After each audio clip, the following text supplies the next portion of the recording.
Hello दोस्तों, मैं संदीप मौर्य आप सभी का आपके अपने यूट्यूब चैनल माँ सरस्वती क्लासेज में स्वागत करता हूँ। जैसे कि हम लोग इस समय भारतीय संविधान में टॉपिक वाइज प्रश्नों की श्रृंखला में अनुच्छेद के प्रश्नों की श्रृंखला को हम लोग हल कर चुके। हम लोग इसके पहले अनुच्छेद 1 से 50 तक भाग 1 में हल किए, फिर उसके बाद अनुच्छेद भाग 2 में अनुच्छेद 51 से लेकर 100 तक प्रश्नों की श्रृंखला को हम लोग हल किए। आज हम अनुच्छेद का भाग 3 लेके आए हुए हैं, जिसमें अनुच्छेद 101 से लेकर के अनुच्छेद 150 तक प्रश्नों की श्रृंखला को हम लोग आज हल करेंगे। अगर आप लोग चैनल में पहली बार हैं, चैनल सब्सक्राइब, वीडियो को लाइक अवश्य कीजिएगा और इस सेशन को अपने दोस्तों को अवश्य शेयर कीजिएगा। आइए दोस्तों, हम लोग चलते हैं आज के पहले प्रश्न की ओर। हमारे सामने आज का पहला प्रश्न है, संसद के दोनों सदनों की तथा उसके सदस्य और समितियों की शक्तियां, विशेषाधिकार आदि का उल्लेख किस अनुच्छेद में है? तो आपको जो उल्लेख मिलता है अनुच्छेद 105, 107, 108, 109, जो आपको उल्लेख मिलता है अनुच्छेद 105 में। 105 में इसका उल्लेख मिलता है। और अनुच्छेद क्या है इसी के तहत जो है अनुच्छेद 122। अनुच्छेद 122 में कहता है, अनुच्छेद 122 के अनुसार यह होता है किसी न्यायालय में इसको चुनौती नहीं दी जा सकती है। और अनुच्छेद 121 में यह रहता है कि न्यायालय द्वारा दिए गए निर्णय पर संसद में बहस नहीं हो सकती है। आइए मित्रों, चलते हैं अगले प्रश्न की ओर। हमारे सामने अगला प्रश्न है, संविधान के किस अनुच्छेद में संयुक्त अधिवेशन की व्यवस्था को उल्लेख मिलता है? अनुच्छेद 108, अनुच्छेद 109, अनुच्छेद 113, अनुच्छेद 112। संसद में जो संयुक्त अधिवेशन की व्यवस्था को उल्लेख मिलता है आपका अनुच्छेद 108 में उल्लेख मिलता है। और इस संयुक्त अधिवेशन को कौन बुलाते हैं? आपके कौन आहूत करते हैं? आपके राष्ट्रपति महोदय जी करते हैं। और इस अधिवेशन की अध्यक्षता कौन करते हैं? आपके लोकसभा अध्यक्ष। आइए मित्रों, चलते हैं अगले प्रश्न की ओर। हमारे सामने अगला प्रश्न है,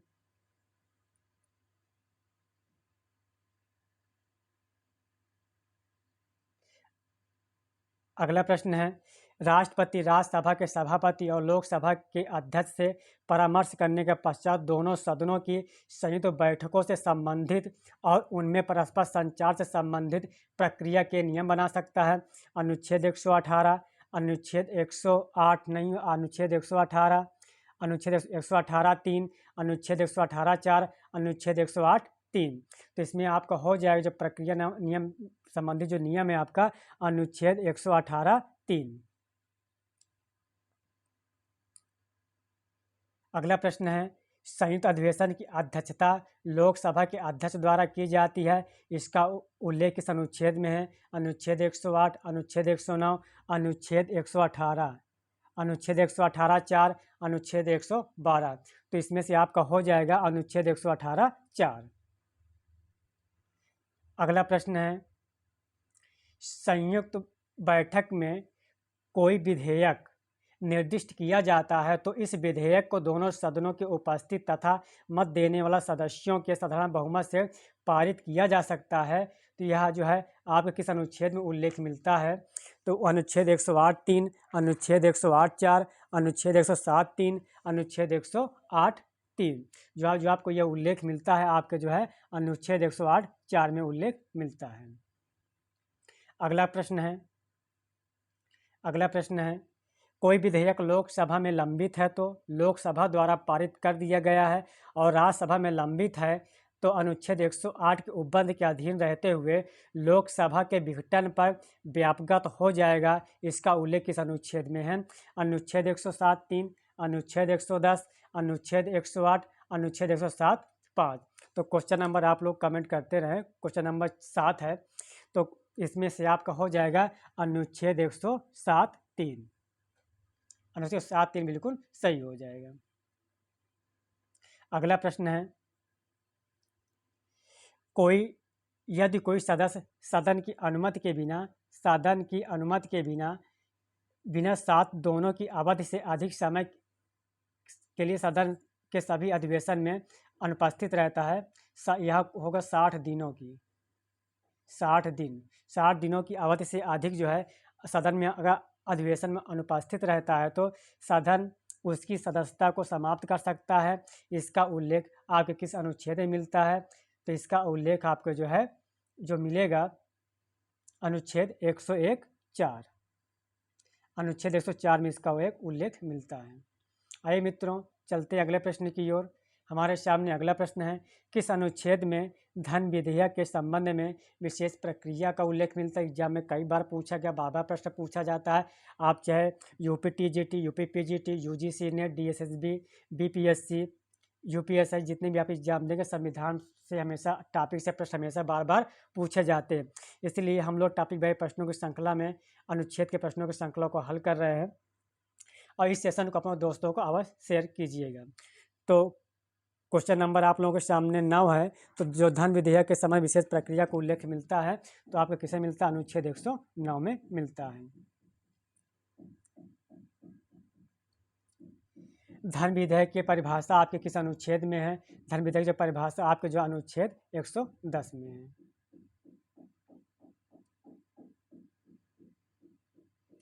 जब साधारण विधेयक संसद के दोनों सदनों में पारित हो जाता है तो राष्ट्रपति के पास जाता है।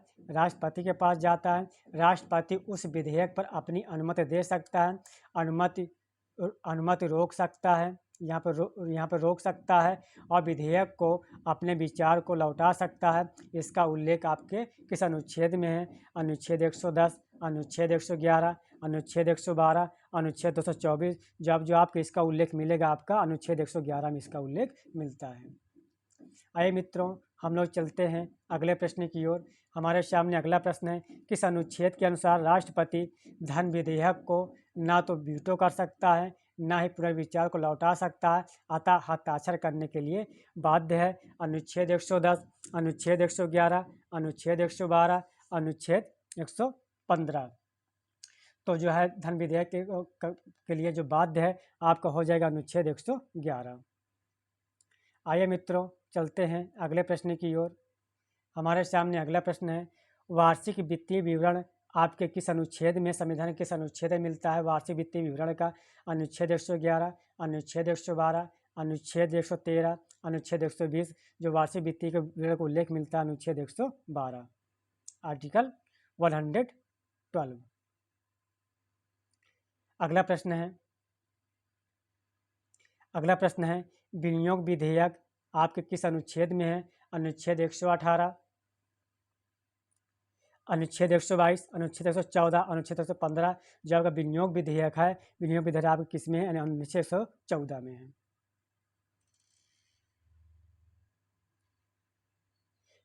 भारतीय संविधान का कौन सा अनुच्छेद जो है कौन संचित कोष से संबंधित है? अनुच्छेद 112, 29, अनुच्छेद 146, 3, अनुच्छेद 148, 6, सभी। इसमें से आपका हो जाएगा संचित कोष संबंधित है आपका उपर्युक्त तो सभी हो जाएगा। आइए दोस्तों, अगले प्रश्न की ओर। हमारे सामने अगला प्रश्न है, वित्त विधेयक के बारे में विशेष उपबंध किस अनुच्छेद में है? क्वेश्चन नंबर 16 पूछ रहा है, वित्त विधेयक के बारे में विशेष उपबंध किस अनुच्छेद में है? क्वेश्चन नंबर 16 है, जो आपको इसमें से हो जाएगा अनुच्छेद 117 जो है 17 जो है वित्त विधेयकों के बारे में विशेष उपबंध की प्रक्रिया इसमें दी गई है। हमारे सामने अगला प्रश्न है, संसद में प्रयोग की जाने वाली भाषा का उल्लेख किस अनुच्छेद में है? इस प्रश्न को आप लोग वेरी इंपॉर्टेंट कर लीजिएगा। संसद में प्रयोग की जाने वाली भाषा का उल्लेख आप किस अनुच्छेद में है? अनुच्छेद 120, अनुच्छेद 119, अनुच्छेद 122, अनुच्छेद 124। जो संसद में प्रयोग की जाने वाली भाषा का उल्लेख मिलता है आपके अनुच्छेद 120 में उल्लेख मिलता है। आइए दोस्तों, चलते हैं अगले प्रश्न की ओर।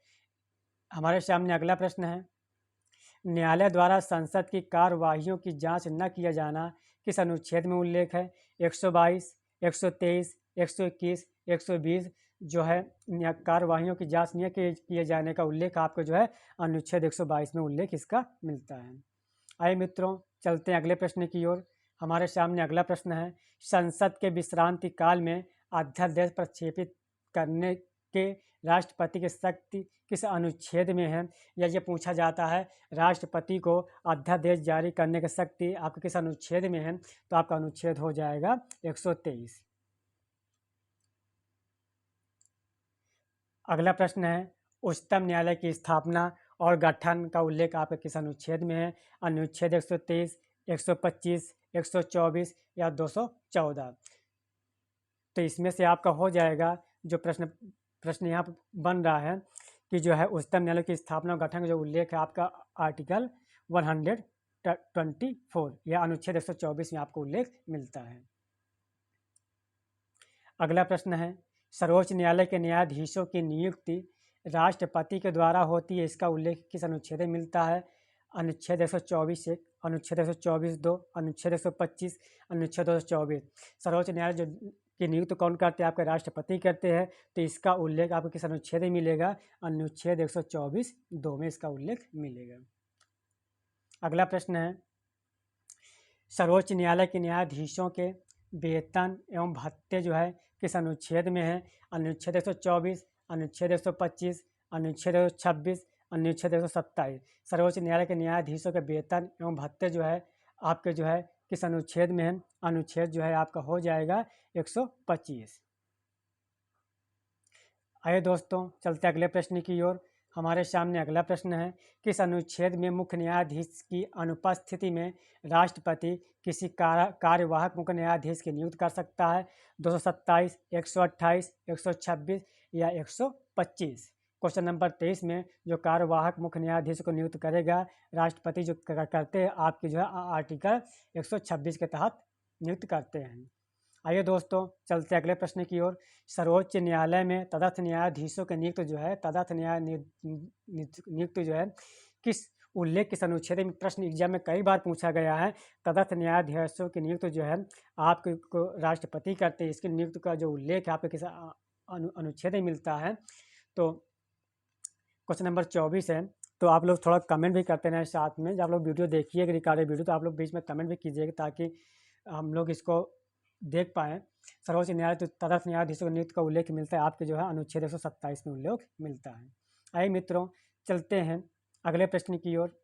किस अनुच्छेद के अनुसार यदि उच्चतम न्यायालय में क्या कार्यभार बढ़ गया तो वह मुख्य न्यायाधीश राष्ट्रपति के पूर्व अनुमति किसी सेवानिवृत्त मुख्य सेवानिवृत्त न्यायाधीश को कार्य के लिए कह सकता है? अनुच्छेद 130, अनुच्छेद 128, अनुच्छेद 129, अनुच्छेद 127। क्वेश्चन नंबर 25 है, तो इसमें से आपका हो जाएगा अनुच्छेद 128। आइए दोस्तों चलते हैं अगले प्रश्न की ओर। उच्चतम न्यायालय का एक क्या होगा? अभिलेखी न्यायालय के रूप में कार्य करता है।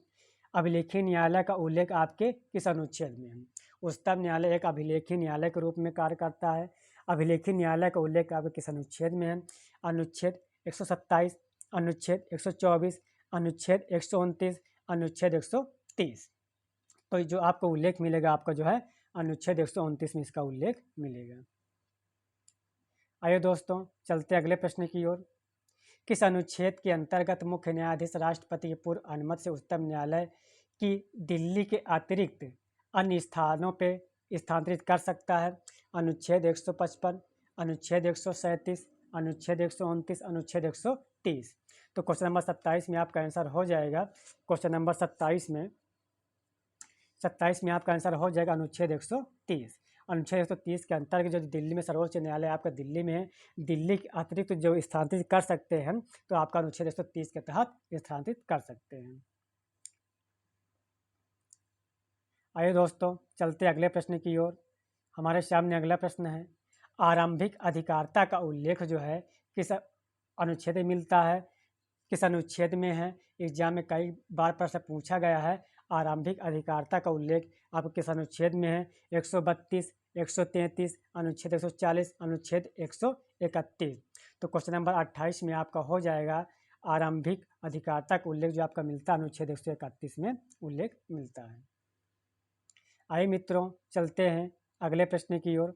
सर्वोच्च न्यायालय का स्थान का उल्लेख जो है किस अनुच्छेद में? सर्वोच्च न्यायालय के स्थान का जो है उल्लेख आपके किस अनुच्छेद में है? अनुच्छेद 130, अनुच्छेद 131, अनुच्छेद 132, अनुच्छेद 130।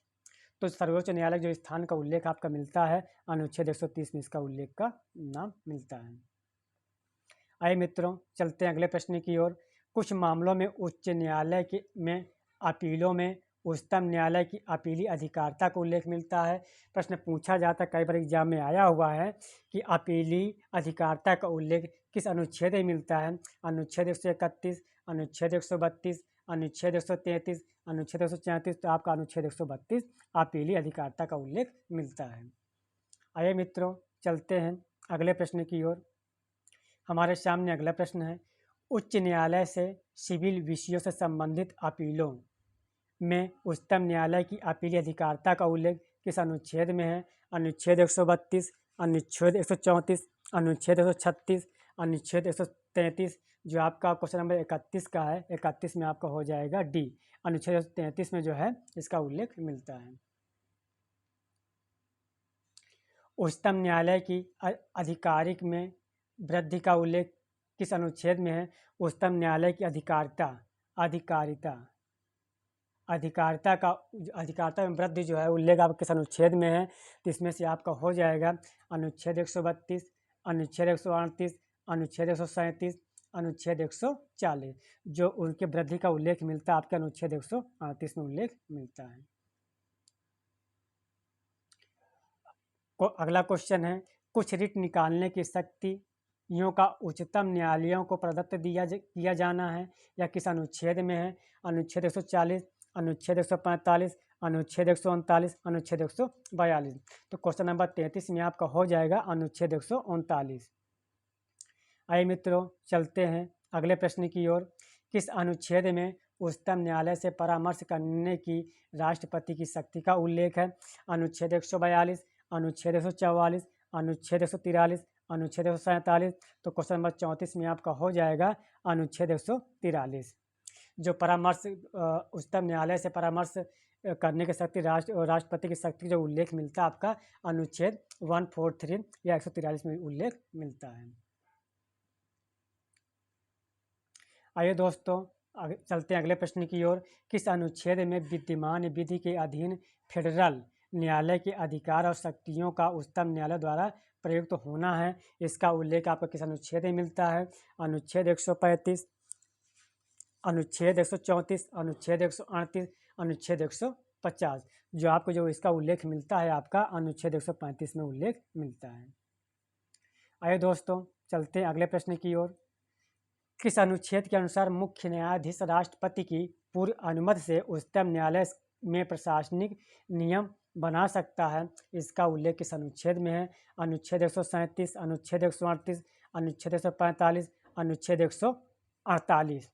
दोस्तों, ये आपकी टॉपिक बाई प्रश्नों की श्रृंखला चल रही है। इस समय आपका अनुच्छेद चल रहा है। अनुच्छेद से आपके सभी एग्जाम में एक न एक प्रश्न आते रहते हैं, इसलिए अनुच्छेद की आपके डिटेल प्रश्नों की श्रृंखला को हम लोग हल करा रहे हैं। अगर आप लोग चैनल में पहली बार हैं, चैनल सब्सक्राइब, वीडियो को लाइक अवश्य कीजिएगा और इस सेशन को अपने दोस्तों को अवश्य शेयर कीजिएगा। तो क्वेश्चन नंबर 36 है, तो 36 में आपका हो जाएगा अनुच्छेद 145।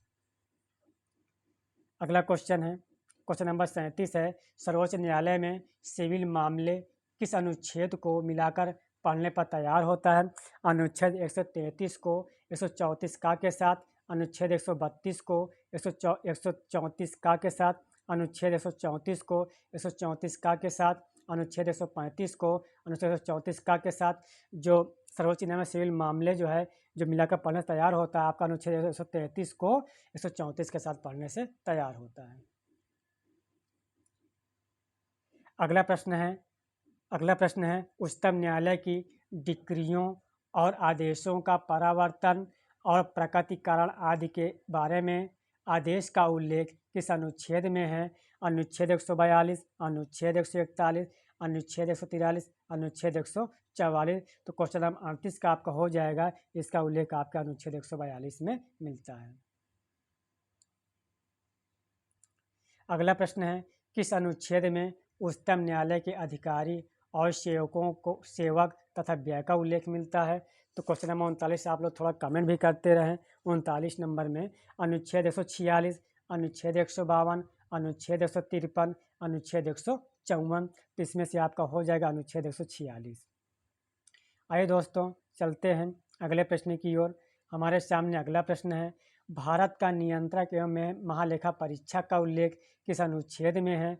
अनुच्छेद 108, अनुच्छेद 150, अनुच्छेद 149, अनुच्छेद 147। तो क्वेश्चन नंबर 40 में आपका हो जाएगा जो नियंत्रक और महालेखा परीक्षक का उल्लेख जो है का उल्लेख आपका अनुच्छेद 148 में मिलता है। अगला प्रश्न है, किस अनुच्छेद में नियंत्रक महालेखा परीक्षक के कर्तव्य और शक्तियों का उल्लेख है? अनुच्छेद 148, अनुच्छेद 149, अनुच्छेद 150, अनुच्छेद 151 ये कर्तव्य को उल्लेख मिलता है, अनुच्छेद आपके 149 में मिलता है। आइए दोस्तों चलते हैं आज के आखिरी प्रश्न की ओर। आज की क्लास का ये आखिरी प्रश्न है, किस अनुच्छेद में संघ के राज्यों के लेखाओं का प्रारूप है? अनुच्छेद 148, अनुच्छेद 149, अनुच्छेद 150, अनुच्छेद 151। तो इसमें जो है आपका हो जाएगा अनुच्छेद 150। दोस्तों आज की क्लास का ये आखिरी प्रश्न था। आज की क्लास आप लोगों को कैसी लगी है कमेंट बॉक्स में आप लोग अवश्य बताइएगा। हम लोग मिलते हैं अगली क्लास में अनुच्छेद 151 से लेकर के 200 तक प्रश्नों की श्रृंखला को लेके आएंगे। अनुच्छेद के प्रश्न बहुत ही महत्वपूर्ण हैं। अगर आप लोग चैनल में पहली बार हैं, चैनल सब्सक्राइब, वीडियो को लाइक अवश्य कीजिएगा और इस सेशन को अपने दोस्तों को अवश्य शेयर कीजिएगा। माँ सरस्वती क्लासेज के टेलीग्राम चैनल को ज्वाइन करना ना भूलें। जो आपका टेलीग्राम चैनल होगा सेम जो यहाँ पे जो ये लोगो बना है, यही लोगो सेम आप लोगों को टेलीग्राम चैनल पर देखने के लिए मिलेगा। आप लोग अवश्य ज्वाइन कीजिएगा, क्योंकि जो सूचनाएं क्लास की रहती हैं और वहाँ जो वीडियो रहती है आपको वहाँ शेयर कर दिया जाता है। हम लोग मिलते हैं अन्य क्लास में। Okay, thank you.